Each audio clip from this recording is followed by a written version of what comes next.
Yo, what's up mga tropa peeps? Magandang araw po sa inyong lahat at welcome po dito sa aking vlog. At ngayon po, ang ating pag-uusapan ay ang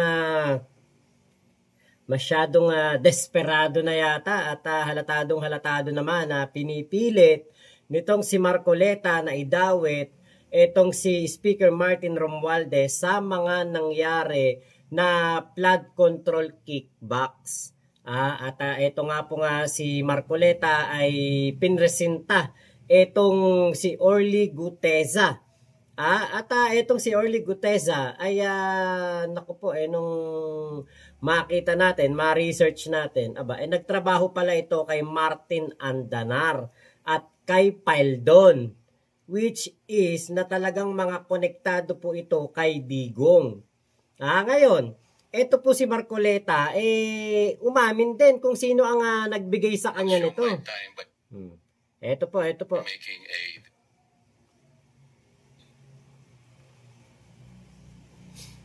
disclosure. Kahapon po, pasado po 2:00 ng hapon, tumawag po sa akin si former Congressman Mike Defensor. Tinanong ko po kung ano ang kailangan niya. Meron daw pong isang tao na matagal na po niya kung gustong kausapin para sa isang paglalahad ng kanyang nalalaman tungkol po sa ating iniimbestiga sa committee ito. Sabi ko, madali ba yan kasi meron kaming session, mag-uumpisa yun ng 3:00. Sandali lang ito, sabi niya, kasi nandito lang naman kami rito sa may Golden China. Ito pong restaurant malapit sa atin. Mga 5 minuto lang po siguro mararating natin. So ako po nagparaya at pinuntahan ko kung sino yung sinasabi niyang tao. Kasi po meron na raw po siyang draft na salaysay na kung gusto ko raw pong makita. So Mr. Chair, ako po ay nagpa-unlock para makita kung talagang meron ngang ganong tao at meron nga siyang gustong isalaysay. Nakita ko po yung tao at pinabasa niya po sa akin yung isang salaysay na nakaporma na po. Binasa ko po. Yung pong salaysay na yun ay nagsasabi ng kanyang pagkalungkot at siguro pagkabahala, sabi niya, na bakit nangyayari sa ating bansa ito. At nalulungkot siya, Mr. Chair, sapagkat meron siyang partisipasyon doon At nung nakita ko ang kabuuan ng kanyang salaysay, meron po siyang personal na kaalaman para i-connecta si Representative Saldico kay former Speaker Martin Romualdez. Yan na. Sabi ko, hindi ako pwedeng magtagal, nabasa ko na ito, hahabol ako sa aming sesyon 3:00. Pero kung talagang ikaw ay voluntaryo mong gustong gawin yan sang-ayon sa iyong nilalahad dito, di sige, i-finalize mo yan. At gusto ko, ipanotaryo mo sapagkat hindi po pwedeng hindi notaryado yan. At kung buo ang loob mo at talagang yan ay matagal mo nang iniisip, pumunta ka ako bukas ng umaga sapagkat meron kaming pagdinig. Mr. Chair, nandito po yung tao at hawak ko po yung ilang piraso ng kanyang sinumpaang salaysay. Kung po pwede po sana natin siyang tawagin ngayon para ngayon siya... Nako po. Ayan na. Galing kay Mike Defensor. Sino ba si Mike Defensor?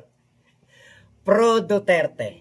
Diba? Alam niyo, kumikilos dito ang mga pro Duterte para mapin down si Speaker Martin Romualdez. Kasi nga po, walang connection hindi ma-connect si Speaker Martin Romualdez kay Zaldico. Kaya kailangan nila ng isang tao. At sino yun? Si Orly Guteza. Ngayon, nabanggit po dyan na kailangan daw po ipanotaryo itong mga kanyang salaysay. Etong kanyang mga bibitiwang salita ay kailangan po na notaryado. Dahil nga po etong papeles ay kumbaga ibibigay o ihaharap po ito doon sa kanilang pagdinig. Ngayon po, ito pong ito nakakatawa Ito pong pinirmahan na ito nitong si Orly Gutesa. Aba, hindi po pala ito tunay. Peke. Bakit po? Kasi nga po, sabi po ng etong kumbaga yung gumawa po, o yung sinasabi po na, ito, ito po nga Espera Law Office. Ito po nakalagay po dito, demand for immediate takedown, correction of an FB post on a falsified document bearing my notarial name and signature. At ito daw po ay sinumpaang salaysay. At ito nga po, nilagyan pa nga ng ganyan, fake. Hindi daw po niya ito ginawa. I categorically deny notarizing, signing, or participating in the preparation of the said document. The signature and notarial details attributed to me are falsified and unauthorized. The use of my name and notarial commission in connection with said document is spurious, fraudulent, and injurious to my reputation as a member of the bar and commissioned notary public. Nako, hindi man lang ito tinignan ni Marcoleta. Hindi man lang ito chinek ni Marcoleta kung ito bang sinumpaang salaysay ni Orly Gutesa ay tama ba? Ito ba ay hindi peke? Ito ba ay tunay? Ito ba ay talagang pirmado ng isang qualified attorney para inotaryo to? Hindi man lang po yan tinignan ni Marcoleta. Alam niyo po, dito po sa pahayag na ito, sablay talaga. Kasi ito pong si Marcoleta ang nagdala dito sa witness. Ngayon, kung ito pong affidavit ay hindi niya alam na peke, negligence po yun. Siyempre, teka, tawagan ko muna tong notaryo. Tong notaryo ng salaysay mo, baka mamaya, di ba? Tawagan ko muna for security reason, di ba? Para makasigurado tayo na talagang etong dala mong salaysay, notaryado ng abogado na ito. Ngayon, kung alam naman niya, complicity yan. Parang nakikipagsabwatan itong si Marcoleta para pagmukhain talagang masama ang speaker noon na si Martin Romualdez. Actually, wala akong paki. Kung idamay si Speaker Martin Romualdez, wala akong paki. Hindi ko naman kaano-ano yan Diba? Pero, siguraduhin nyo naman na maayos ang inyong mga papeles na ipipresenta at hindi ito spurious. Diba? Itong si Orly Gutesa, halatang-halata po na hindi niya talaga ito gawa. Itong salaysay na ito. Alam niyo po ba kung bakit? Eto po. Nako, talagang ako, nagulat ako dito sa sinabi na ito nung narinig ko to Dahil, hindi mo alam, baka may mga development. Okay. Ito. Atras natin. Matanong ko lang si Orly, may baril ka ba? Yes. Dapat Your Honor, may service firearms ba ako? Meron ka? Yes, Your Honor. May permit to carry yan? Yes, Your Honor. Very good. So you can defend yourself pag merong interesado sa buhay mo? Yes, Your Honor. At hindi ko na kailangan yung witness protection, Your Honor. Kaya ko sarili. Yan ang Marines. Yan ang Marines. Paano yung meron kami ritong motion sana na operan ka ng protective custody ng Senate. Baka makatulong sa'yo. Okay lang ba o ayaw mo rin yun? Ayaw ko rin, Your Honor. At ayaw maka-istorbo pa ng Your Honor. Marines. Talagang kaya mong proteksyonan ng sarili mo? Yes, Your Honor. At may mga tropa naman ako na kayang dumipisa sa akin, Your Honor. Alam mo, Mr. Chair,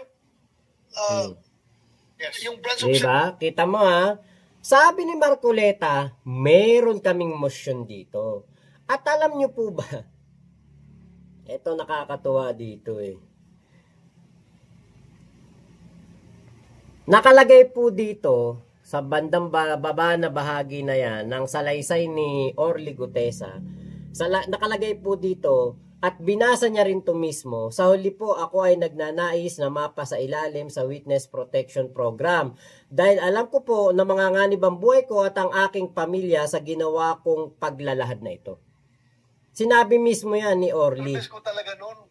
Hindi pa ko si Orly ang nagsabi niyan doon mismo sa live telecast ng hearing na yan. Pero hindi na daw niya kailangan. Diba? Alam niya na nanganganib daw buhay niya pero hindi na daw niya kailangan. So sino gumawa ng ng pahayag na ito ni Orly Gutesa? Ito Kailangan niya, meron daw. Tignan natin dito. At binibilang ni Mark at ni Paul. Ito po makikita natin dito. May baba ang nasabing basura. Ayan. Bago ibaba ang nasabing basura, ito, Merong napuputol ng 20. Ayan. Hindi ko makita. Huwag kang magmadali. Ayan. Basura. Ito, Merong napuputol sa binabasa mo eh. Di ba? Kita nyo? Kabisado eh. Huwag kang magmadali. naputol na. Ulitin mo yung Kabisado ni Marcoleta yung yung salaysay ni Orly Gutesa. Mas kabisado pa ni Marcoleta yung salaysay ni Orly Gutesa kesa dun sa mismong gumawa daw ng salaysay. Kaya ito, nako, 'di ba? Dapat imbestigahan si Marcoleta dito sa kanyang katarantaduhan na ito na pag-i-insert ng isang tao na wala talagang alam at hindi talaga alam kung ano ang mga nangyayari at gumagawa lang ng kwento. Gumawa ng script, pinabasa, sablay. 'Di ba? Kita nyo, kabisado ni Marcoleta yung salaysay pero si Orly na mismong siya ang gumawa daw, hindi niya kabisado? Hindi ko makita na putol na siya.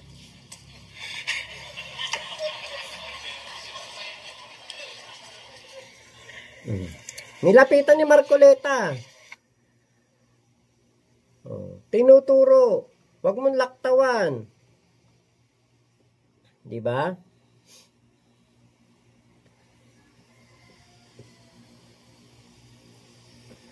Walang audio diyan eh. Pero parang nakakahalata na si Ping eh.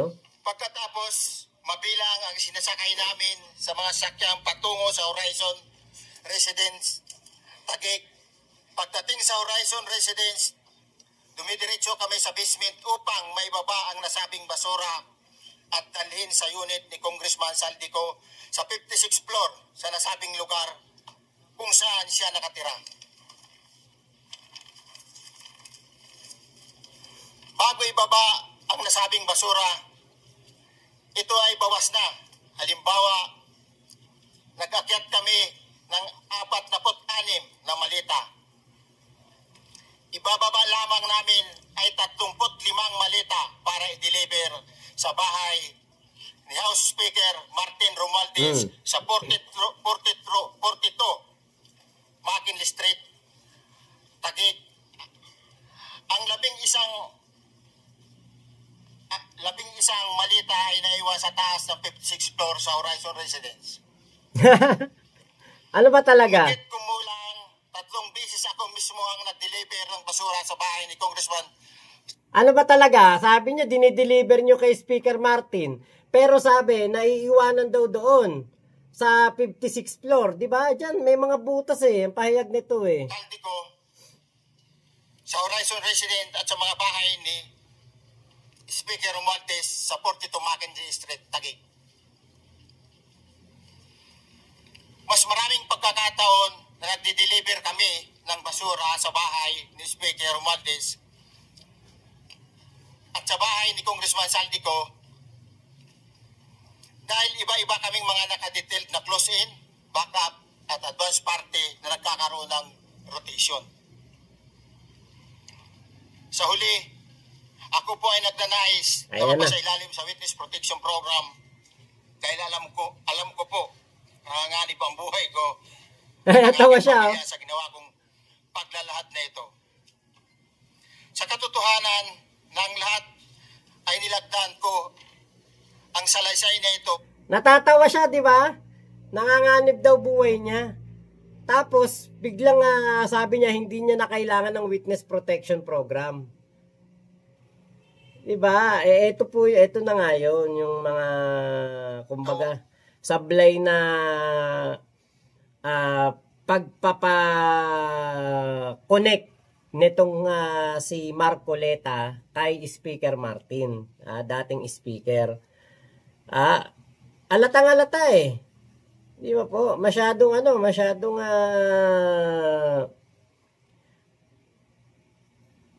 masyado po talagang halatang-halata. Diyos ko, ginagawang bobo ni Marcoleta ang mga Pilipino.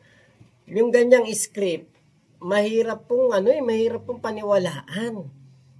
Alam niyo ba kung gaano kabigat ang ganon kalaking pera?